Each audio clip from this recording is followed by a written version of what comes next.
Bonjour, bienvenue sur Acteurs Public TV, ici en direct du Conseil économique, social et environnemental à l'occasion de ces 7e rencontres des acteurs publics. Nous allons parler à présent d'évaluation des politiques publiques. Avec nos invités, j'ai le plaisir de recevoir sur ce plateau deux députés, Charles de Courson, député UDI de la Marne et membre éminent de la Commission des Finances. Julien Aubert, député UMP du Vaucluse. Je signale que tous deux, vous êtes aussi des hauts fonctionnaires à la base, puisque vous êtes membre magistrat, haut fonctionnaire quand même, membre de la Cour des comptes, magistrat de la Cour des comptes, et Jean Pisani-Ferry, économiste et commissaire général à la stratégie et la prospective, commissariat rebaptisé tout récemment France Stratégie. C'est plus simple. C'est plus simple. Parlez dans le micro, s'il vous plaît, pour qu'on vous entende. La culture de l'évaluation des politiques publiques, est-ce qu'elle progresse en France, Jean Pisani-Ferry? Comment situe la France par rapport à ses voisins? Elle n'est pas en avance, hein, mais elle progresse, je crois. Elle progresse d'abord parce qu'il y a des équipes de chercheurs, je crois qu'il faut leur rendre hommage, qui sont très bonnes et qui ont développé des travaux d'évaluation qui sont extrêmement utiles. Et puis parce que dans la décision publique elle-même, de plus en plus, la notion d'évaluation progresse. Alors, sur le CICE, le Parlement a inscrit dans la loi le fait que l'évaluation devait être partie prenante de suivi et du jugement sur les résultats de cette initiative fiscale. Et on m'a demandé donc de présider un comité d'évaluation paritaire avec des partenaires sociaux, avec les administrations. Alors, on y reviendra sur la méthode. Donc, non, mais c'est une indication du fait qu'en même temps qu'on prend une décision, on met en place le dispositif qui permettra de l'évaluer. Alors, la difficulté, c'est évidemment que ça demande de la vertu et de la patience. De la vertu parce que l'évaluation, c'est quelque chose qu'il faut faire de manière très précise, aussi scientifique que possible. C'est pas le lieu pour exprimer des opinions ou des espoirs. C'est le lieu pour essayer de produire ce qu'on appelle de l'évidence en franglais. Et puis, ça demande de la patience parce qu'avant de pouvoir mesurer les résultats d'une politique, il faut un peu de temps, il faut qu'on ait des données, il faut que les gens travaillent sur les données. Donc on ne travaille pas sous pression, avec un laps de temps trop court. Le CICE, c'est un bon exemple parce qu'il y a une très grande impatience sur le CICE, c'est une mesure controversée. On aimerait bien avoir des résultats tout de suite. Malheureusement, comme c'est une mesure fiscale, il faut avoir les données fiscales. Les données fiscales, on ne les a pas encore. Et donc, tout ça prend un peu de temps. On a besoin de la durée, oui. Charles de Courson, la culture d'évaluation des politiques publiques en France, comment vous la mesurez? Est-ce que vous estimez qu'on progresse là aussi ou on reste quand même très en retrait? En tant que parlementaire, c'est quand même l'une des trois fonctions du Parlement. Or, c'est la fonction qui est la moins bien assumée par le Parlement. Si on devait évaluer quel est le temps que nous consacrons à l'évaluation, allez, chers collègues, 2-3%. Julien Aubert. 1%. 1%, bon. Entre 1 et 3, oui. Mais ça progresse. Moi, ça fait 21 ans que je suis à la Commission des Finances. On progresse déjà sur la perception qu'il faut le faire. Bon. Simplement, dès qu'on fait une mission de contrôle ou qu'on demande à la Cour des comptes, aux organismes extérieurs d'évaluer, on voit bien qu'on n'est pas très nombreux à suivre. Je vous donne l'exemple, il date d'hier après-midi. Nous avions demandé à la Cour des comptes de nous évaluer le recours à la sous-traitance de Pôle emploi. C'est pas une très grosse dépense, c'est de l'ordre de 200 millions, pour vous donner des ordres de grandeur. On voulait savoir, est-ce que l'appel à sous-traitance était plus efficace ou moins efficace que le recours au service de Pôle emploi? La Cour des comptes nous a fait un rapport, d'ailleurs très intéressant. Nous étions 5 en commission. Ah oui. Voilà. On est 73 à la commission. Bon. Alors, on était 5 et on a eu un bon débat, qui d'ailleurs a montré qu'on a d'énormes problèmes méthodologiques. Mais vous parliez tout à l'heure avec M. Pisani-Ferry du fameux CICE. Mais savez-vous que quand le CICE est arrivé, c'est un amendement gouvernemental. Il n'y avait aucune étude d'impact. On a décidé de 20 milliards comme ça. Ouais. Et hélas, c'est courant. Si je prenais les 78, 77, 78 milliards de dépenses fiscales, vous êtes effrayé de voir comment on prend des décisions. Alors, il y a un progrès néanmoins, vous voyez, alors On a créé une mission d'évaluation, on a montré... Mais on voit que ça n'intéresse pas beaucoup. Prenez la loi de règlement, qui devrait être l'occasion aussi, de temps en temps, de prendre telle ou telle mission de l'État et d'approfondir. La loi de règlement n'intéresse pas grand monde. Mais la loi, mais elle n'intéresse personne. Ouais. Et on n'arrive pas, on a fait des essais, de dire, bon, on va prendre 2 ou 3 missions, et puis les RAP. Prenez les RAP. Est-ce qu'on est passionné par les RAP? Pas tellement. Vous voyez, donc, il y a vraiment d'énormes progrès. Et les contraintes budgétaires de plus en plus dures sont quand même un puissant incitateur à la réflexion, me semble-t-il. Alors certains le regrettent, moi je ne le regrette pas. Je veux dire, plus vous êtes en pénurie, plus vous devez réfléchir où sont les priorités, où est-ce qu'il faut mettre les moyens. On va parler de ça. Julien Aubert, vous partagez l'analyse de Charles Courson. Est-ce que finalement le personnel politique, les députés, ça ne les intéresse pas trop de faire de l'évaluation des politiques publiques, considèrent que ce n'est pas trop leur job? Non, oui, effectivement, je partage l'avis de Charles de Courson. Là où nous différons, c'est qu'il considère que les autres fonctions du Parlement sont peut-être bien menées. Et si on regardait la qualité du travail législatif... Je crois qu'il n'a pas tout à fait dit ça. Mais... Oui, non, je détourne un peu, mais disons que la fonction première, qui est déjà de voter les lois, n'est pas bien assurée. Donc, lorsqu'on ne fait pas son corps de métier, il est difficile de vouloir préempter celui des autres. Alors la Cour des comptes a fait, je trouve, de réels progrès en la matière, en essayant de réfléchir en interne sur la manière dont il fallait approcher ce sujet du contrôle des politiques publiques par rapport à d'autres types, je dirais, de missions qui lui ont été données. Et donc il y a une vraie recherche qui a été faite pour distinguer les fonctions. Après, je crois qu'il y a un problème aussi de responsabilisation parce que le Parlement, sur un amendement, peut demander, moi ça m'est arrivé, j'ai participé par exemple au rapport remis au Parlement sur les conditions de mise en place de la banque postale. Et c'était un amendement nocturne, les députés voulaient voir, ça n'a pas forcément été réfléchi. Philippe Séguin à l'époque était très mécontent parce qu'on n'avait pas respecté les formes pour saisir la Cour. Nous avons fait ce rapport. Et en réalité, là aussi, il est tombé dans l'oubli. Donc, il y a un coût derrière attaché justement à cette analyse des politiques publiques, un coût réel, un coût administratif, un coût budgétaire. Et ce coût est ordonnancé par le Parlement sans pour autant qu'il soit véritablement valorisé ensuite, je dirais, dans son usage. Puis après, il y a le problème de la responsabilité politique derrière, parce que nous savons qu'il y a des choses qui ne fonctionnent pas. Je pourrais penser au RSI, par exemple, qui pose de graves problèmes, et nous n'en tirons aucune conséquence. Nous mettons beaucoup de temps pour diligenter quoi que ce soit à ce sujet.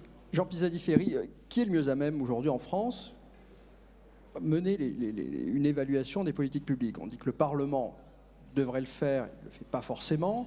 La Cour des comptes, est-ce que c'est l'institution légitime pour mener ça, ou est-ce qu'il y a d'autres? Par exemple, est-ce que France Stratégie qui est rattaché au Premier ministre, peut jouer ce rôle, ou est-ce qu'il manque un organisme en France spécialement chargé de l'évaluation des politiques publiques? Je crois que ce n'est pas un domaine de monopole naturel. Je crois que c'est bien que la culture de l'évaluation se développe dans différents organismes dont les fonctions sont différentes. La Cour des comptes a joué un rôle important en fait dans le développement récemment de cette culture. Mais c'est bien que le Parlement s'en saisisse, c'est bien que des organismes publics s'en saisissent, c'est bien que des équipes universitaires s'en saisissent. Il me semble que c'est plus un écosystème de l'évaluation qu'il faut développer.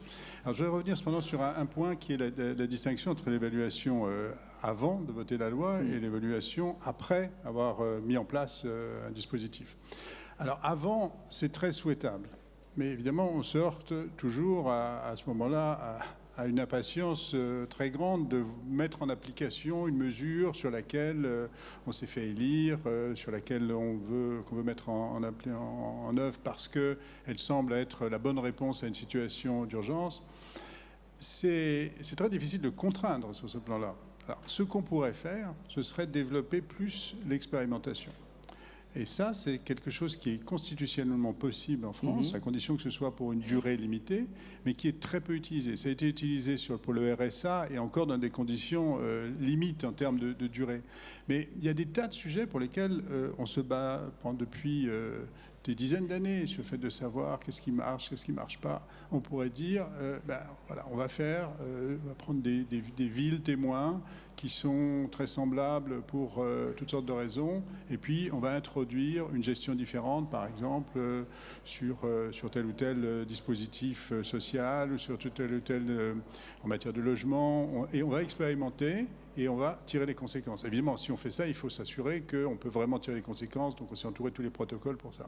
Donc ça, c'est quelque chose qu'on peut faire. De l'expérimentation. Oui, l'expérimentation, oui, mais ça fait partie. Si vous voulez, ce que vous voulez décider avant, c'est d'expérimenter pour prendre les bonnes décisions. Bon.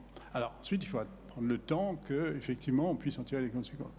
Une fois qu'un dispositif a été voté, ce qu'on pourrait faire, ce serait faire plus usage des clauses dites sunset. C'est-à-dire, vous votez, et puis vous dites c'est en place pour 5 ans, mais avant, à 5 ans, il faut un nouveau vote, et à ce moment-là, il faut une évaluation pour faire le bilan, et de manière à ce qu'on puisse, le Parlement soit bien informé au moment où il prend sa décision. Charles de Courson. Oui, l'exemple du RSA est très intéressant, parce que c'est l'une des premières fois où on a essayé d'expérimenter avant de décider. On a expérimenté de mémoire dans 4 ou 5 départements, dont le mien. Mais la décision de généralisation a été prise alors même qu'on n'avait pas les éléments des conclusions de l'expérimentation. Ça, c'est les politiques qui sont trop pressés. Mais oui. Parce que Martin Hirsch voulait absolument mais pourquoi? Vous voyez, généraliser sur le RSA, pour être très précis, la question était, est-ce que le RSA va être incitatif ou pas, ou même désincitatif à la reprise d'activité? C'est-à-dire, est-ce que les taux de reprise vont être plus forts ou moins forts? Bon. On nous a expliqué qu'il y avait une augmentation de 20% sur des taux entre nous très faibles. Donc, on peut même se demander si l'incertitude du calcul n'était pas supérieure à 20%. Eh bien, on a généralisé. Pourquoi? Vous êtes pris dans des délais de 5 ans. Et encore, quand on va jusqu'à la fin de la mandature. Bon, en général, au cas général, on y va. Si vous devez expérimenter le temps de mettre en place, de faire la synthèse, il faut du temps, il faut 2 ans, 3 ans, vous êtes pratiquement déjà en fin de mandat. Donc, les politiques disent il faut faire quelque chose. Vous savez, c'est toujours, au lieu de dire il est sage de s'abstenir de faire, il faut montrer à l'opinion publique qu'on fait quelque chose.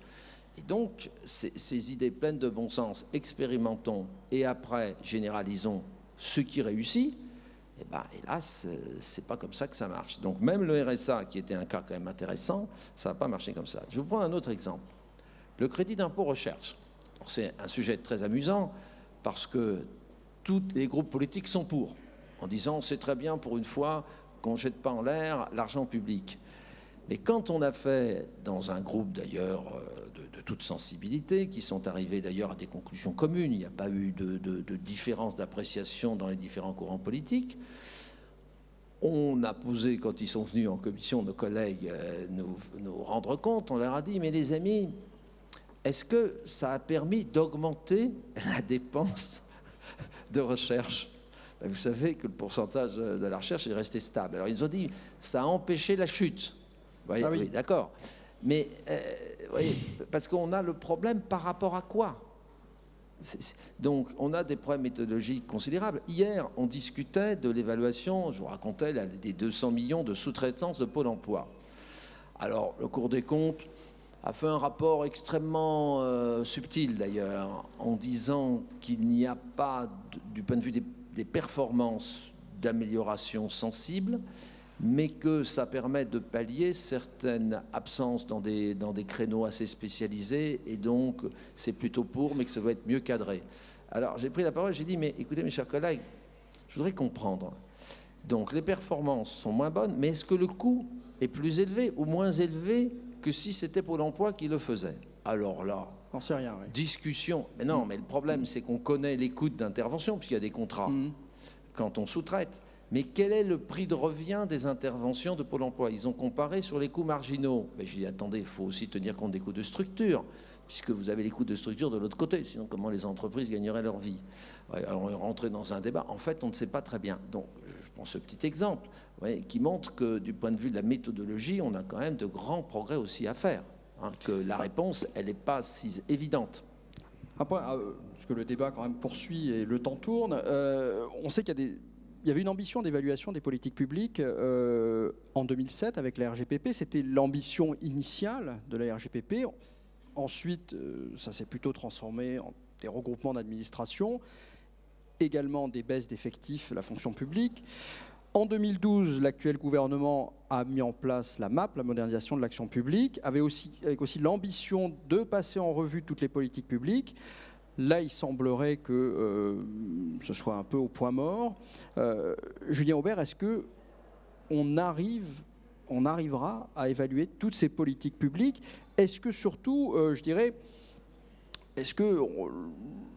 là, ce qui a été fait, par exemple, c'est qu'on a demandé aux administrations de s'auto-évaluer en quelque sorte et de faire remonter tout ça au SGMAP et au ministère de la Réforme de l'État et à Matignon.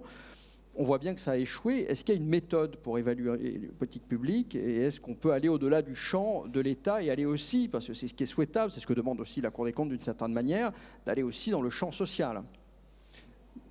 Alors une méthode, j'en suis pas forcément certain, même s'il y a des bonnes pratiques et je dirais une doctrine qu'on peut avoir, mais qui nous renvoie toujours aussi à qui le fait. Tout à l'heure, mon collègue de gauche parlait de la multitude d'acteurs. Moi, je crois qu'aujourd'hui, il y a un effet assez perturbant, c'est qu'on a multiplié dans l'administration les indicateurs, les démarches d'audit, les démarches de contrôle, et qu'on en finit par occuper une part non négligeable du temps disponible à évaluer et à contrôler. Et à la limite, si ça permettait d'avancer, pourquoi pas. Mais d'abord, j'ai l'impression que dans certaines administrations, ça joue un effet paralysant. Et en plus, nous n'en tirons pas forcément toujours les conséquences. Et donc, je préférerais qu'on tranche une bonne fois pour toutes, ce qui permettrait d'ailleurs à l'instance chargée de contrôler, de faire cette analyse, d'établir une doctrine, de réfléchir à des méthodes, d'harmoniser les méthodes, d'harmoniser les références, parce que c'est bien ça qui était au cœur du propos de Charles de Courson. Et en même temps, que le politique se responsabilise. Tout à l'heure, on parlait d'expérimentation, mais quand on voit qu'un élément important d'une politique publique, un gouvernement a intérêt à le faire dans les 6 premiers mois, parce qu'il estime qu'après, ça devient très compliqué de faire accepter ça par l'opinion, ça rend difficile l'expérimentation. On n'a pas non plus parlé d'un autre facteur qui est tout ce qui est la concertation, qu'on met à toutes les sauces dès qu'on veut bouger la moindre oreille dans l'appareil de l'État. Évidemment, ça devient difficile de dire on va faire de l'expérimentation, de la concertation, et en même temps, on va être rapide dans des mandats qui se raccourcissent. Donc, je crois qu'on ne peut pas analyser le concept de politique publique uniquement d'un point de vue administratif. C'est pas seulement une question d'outils, de méthodes, de qui le fait dans l'appareil de l'État. C'est aussi en réalité un sujet de résonance entre la rapidité du pouvoir politique, ses mandats, et puis ensuite l'organisation de l'État. Et ça suppose quand même que le politique, à un moment donné, tranche en disant voilà qui dans l'État. Alors, ce n'est pas forcément une structure. Évidemment, vous aurez bien compris en creux que je pense que la Cour des comptes fait assez bien son travail. Mais il peut y avoir plusieurs types, en amont, en aval, etc. Parce qu'aujourd'hui, on crée beaucoup de... Je me souviens au moment de la LOLF, on commençait à avoir plusieurs instances qui réfléchissaient à analyser, je dirais, toute la logique de performance. Et ça finissait par se surempiler et on arrivait dans des administrations qui disaient oh, alors là, vous êtes mon 4e contrôle de l'année. Nous, on n'a plus personne pour remplir vos questionnaires parce qu'ils sont occupés ailleurs. Et je crois que ça, c'est un vrai motif de souffrance parce que comme d'un côté, on réduit les moyens et de l'autre côté, on accroît la charge de contrôle, eh bien à un moment donné, le fonctionnaire qui se retrouve tout en bas de l'échelle, lui, subit en plein l'effet de cette absence de choix. Jean Pisani-Ferry, le fait que les évaluations soient menées lorsqu'elles sont menées aujourd'hui sous contrainte budgétaire, est-ce que finalement ça ne fausse pas? On voit bien les évaluations, ou du moins les gens qui subissent les évaluations, que ce soit les agents, les administrations, se disent oui d'accord, on évalue la politique publique parce qu'au final, de toute façon, on va couper dans les effectifs, couper dans les coûts, on connaît les conclusions en avance puisqu'il y a une contrainte budgétaire. Est-ce que cette contrainte-là. Charles de Courson, vous disiez-vous que c'était plutôt une bonne chose de pousser, c'est un aiguillon. Est-ce que c'est pas contre-productif aussi, parce que ça peut fausser le biais pris par l'évaluation? L'argent public est rare, hein. Donc ça me paraît assez normal qu'on travaille sous contrainte budgétaire. Ça veut dire quoi? Ça veut dire qu'on cherche à avoir un objectif d'efficacité de l'action publique.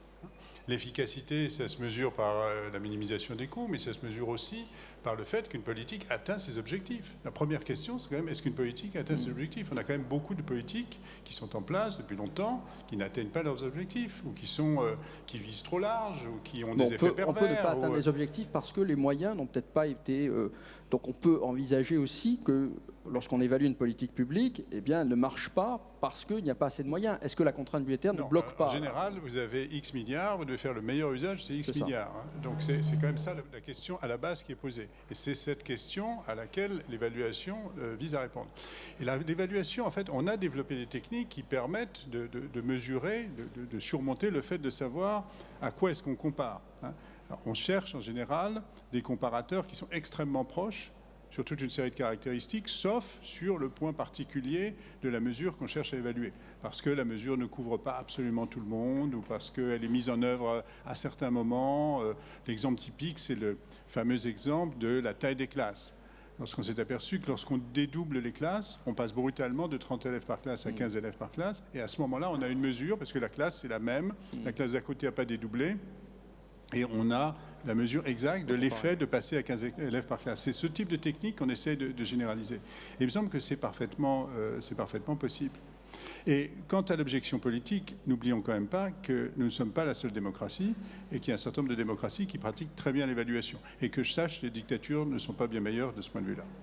Merci. Merci, messieurs, d'avoir participé à ce débat ici en direct des 7e rencontres des acteurs publics. Je vous dis à tout de suite sur Acteurs Publics Télé. À suivre Danielle Bourlange, directrice générale de l'Agence du patrimoine immatériel de l'État. Bonne journée.